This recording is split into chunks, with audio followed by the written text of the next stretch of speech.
We're also going to be talking with the game parks. Also, they can allow us to squeeze ourselves there. That one is one of the things that we are going to request the High Excellency, the Governor, to engage with these people of wildlife, because you see, makaburi haikuji kukula nyasi. Once we bury our loved ones, tutakuwa tunaiopen in nyasi imenamea, wanyama wanaendelea kukula nyasi pande hiyo. So we are going also to exploit that as one of the route that we can see whether we can be able to engage with other stakeholders. I think actually if they allowed us actually to bury here, just adjacent here, there is no problem. Also, if you look at the topography, as you can see, there is no way that the lake will be coming onto this side. Hapa ni juu kidogo. If you look at the gradient of the land that we are talking about, if you look where just behind us, you can see that actually we have a very good serene area whereby that can happen without actually interfering with the ecosystems or rather interfering with the issues of the lake. Therefore, I can say that actually we have this sanctuary that used to be a snake park. I think that's one of the best places that we can recommend for the county government to engage with the wildlife without actually interfering with any other issues as far as the wildlife is concerned. We do not have enough runs, because I can tell you, if you go to Joro, cemetery is full, Moro is about to be full, Elbagon we are remaining with one line, it's about to be full, and by the end of the year, of the next year, you're not going to have any place to bury our loved ones. So this is a matter that is an urgent matter, and it's a matter that we need to look onto it so that we can explore new ground areas. But I also want to urge the members of the public, whenever we go for the public participation, so that they can allow NEMA to give us the certification to use those lands that we can be able to buy. The members of the public have been refusing to allow the county government to buy those lands. Therefore, this is a faceted issue that we also need to engage with the members of the public to allow us to actually to buy the lands nearby where they reside. Also, we are going to explore another option of whereby we want also to open for the members of the public to have private cemeteries, whereby they can allow us to be burying our loved ones at a subsidized fee. That one is also an area that we want also to explore, so that we see whether we can be able to cure this challenge of makaburi. And I'm saying this is a challenge, not only for Nakuru County, also Nairobi, I know they're also having the same challenge. And also the other cities that we are having, their kaburis are full. Yes, we need actually to exploit all the avenues that we have. Today, together with the members of the committee, we came for an oversight venture, whereby we really needed to assess the status of our cemetery here, that is South Cemetery. And for sure we have confirmed that one part of the South Cemetery is full. And we had come actually to assess to see whether there is still an existing space, together with the representative of the department. And we have actually determined that actually there is a space of 3 acres that is remaining, that the members of the public is supposed to be open to the members of the public, so that they can proceed with the services and also disposing or other burying their loved ones. Therefore, today we have, because actually we had also seen this thing coming, and I also want to urge the members of the public, rather than concentrating on the fence side, they also think of actually venturing onto the other side, because they feel, or rather they believe, that this is the most prestigious part of it.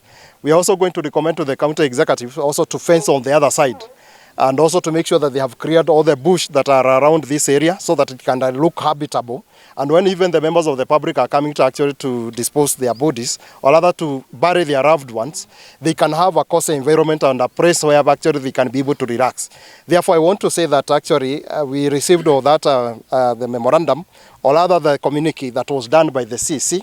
And we want to say that actually we are going on to the floor so that we can actually allow or request the county assembly to caveat, or rather to put aside that communique that was done, so that at least the members of the public can start actually receiving the normal services that they have been enjoying.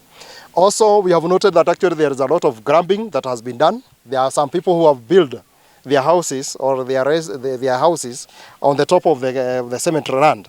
Therefore, we also want to the department, also we be advising or recommending to the department to look onto that matter, so that actually the land that was supposed to be for the cemetery to remain as a cemetery land. Otherwise, that's the business that we had as a committee, as a part of oversight, and we want to assure the members of the public that we are going to work around the clock to make sure that the services are going to resume at this South Cemetery. The land that is open for use, the land that we have determined that actually they have never buried anybody, is like 3 acres. on the other side. They're actually neighboring the game park. That is the side, the land that we've said that actually is free. Also on the top we have seen that there is a crematoria and there is a land that has been fenced. And also we believe that there is also a public land. Just adjacent, there is a land there that is actually 3 acres. And we believe that one can take us for 1 year or so. It can take us for 1 year as we try also to look onto these issues so that we see whether there are another area that can be opened to the members of the public. Kwa majina ni Anthony Kamau, mwakilishi wa eneo la Nakuru mjini Mashariki, na ningependa kuongea kwa niaba ya MCAs wa Nakuru Town. Kwa kweli imekuwa ni jambo la kutamausha sana, na imekuwa watu wa Nakuru wamekuwa na uoga ya kusema ya kwamba sasa tutapeleka wapi wapendo wetu wanapopumzika. Tumekuja leo kuangalia na tumeona ya kwamba kwa kweli tumeonyeshwa kaburi ambalo lilikuwa linatumika kwa sasa limejaa. Lakini cha kufurahisha ni kwamba tumeonyeshwa pia kuna sehemu moja pale chini kama ekari 3 ambayo inaweza tumika na iweze kupatia watu wetu afueni ya kama mwaka moja tunapokuwa tukiangalia ama tukirudi tuangalie kama serikali tuone ni wapi tutanunua shamba ama the alternative ambayo tutapatiana. Kwa hivyo mimi nikisema ni kuambia tu watu wa Nakuru wasiwe na wasiwasi, tunarudi kwa bunge tuweze kuweka sheria ya kuweza kutoa ile ambayo ilikuwa imeandikwa barua ya kusema ya kwamba wamefunga kaburi, tuweze sasa kusema ya kwamba tumepatiana ruhusa watu wetu wapatiwe nafasi ya kupumzisha wapendo wao. Kwa sababu hata sasa tukiwa hapa tumekuwa tukipokea simu, watu wanashindwa. Kuna wale ambao walikuwa ziko kuanzia Saturday last week mpaka wakati huu leo ni Tuesday, na watu wanashindwa watapeleka watu wao wapi, na tunikuambia tu wakwe na subira kidogo, kufikia kesho tutakuwa tumepeana the way forward. Naitwa Francis Kuria, MCA Malewa Westward. Tuko hapa kama kamati ya health. Tulikuwa tumekuja manake kumekuwa na issue zimekuwa katika wale watu wamezikwa katika haya makaburi, ya kwamba kunasemekana hakuna makaburi, watu wamejaa, lakini tumekuja kuangalia kama kamati sababu hiyo ndio kazi yetu. Na wakati tumefika hapa tumepata ya kwamba hili kaburi liko kama phases 3 ama 4. Phase ya kwanza ni kweli imejaa kabisa, lakini kuna maeneo mengine ambayo tumeweza kupata ya kwamba watu walizikwa kitambo kama miaka 60 ama 70 iliyopita na huko nyuma, na pia kuna maeneo kama ya ekari between ekari 3 ama 4 ambazo hakuna mtu hata mmoja ashawahi zikwa. Maeneo hayo yako huru watu wazikwe pale. So tunataka tuhakikishie wakaaji wa Nakuru ya kwamba hili kaburi bado liko na nafasi ya watu kuzikwa, so watu wasiteseke. Na pia kuna jambo ambalo nataka kukanusha ya kwamba kuna watu ama hadithi ilikuwa inaenea ama ujumbe ulikuwa umetolewa ya kwamba watu wanafukuliwa ambao waliokuwa wamezikwa. Hizo zilikuwa ni zile clips za kitambo sana, alafu watu wanakuja kuzileta.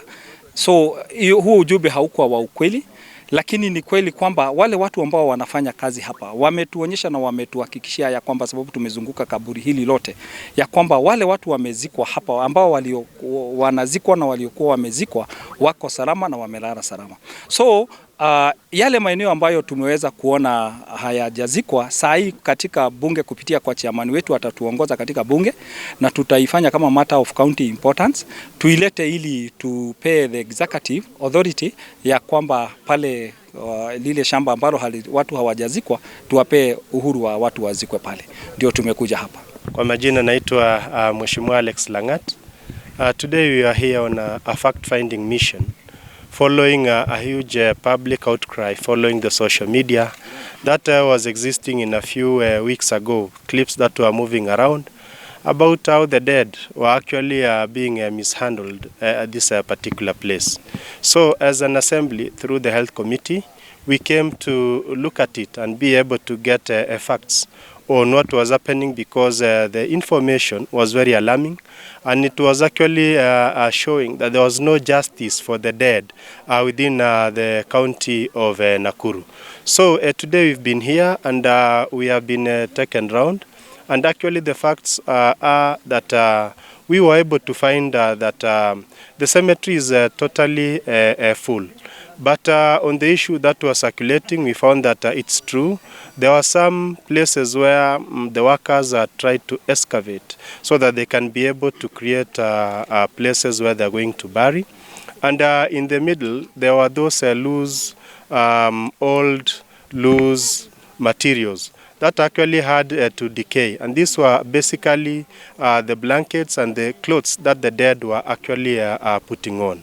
But on the issues of the body parts that you were actually shown is a fact that those were very old clips, because as we have also tried to look for where are these clips, where are those dead bodies, because also illegal to move around with dead body parts of human beings. These ones were not available, and that one actually we found out that they were old clips.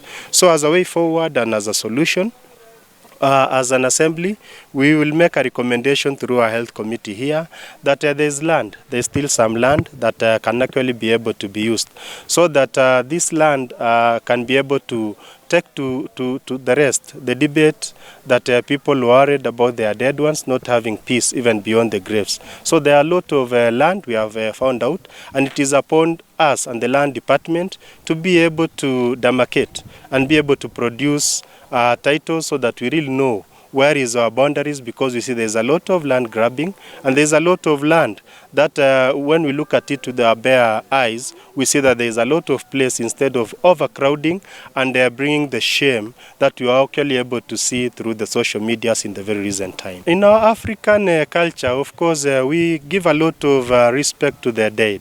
But of course, the modern technology, we see the modern other traditions where cremations are being done, and even across here we are able to see.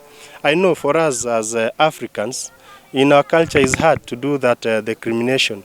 But of course, going forward, looking at the lack of cemeteries and all that, it will be wise if people can be able to embrace what the others have been doing. But I know in our culture it's not an easy thing to burn the dead.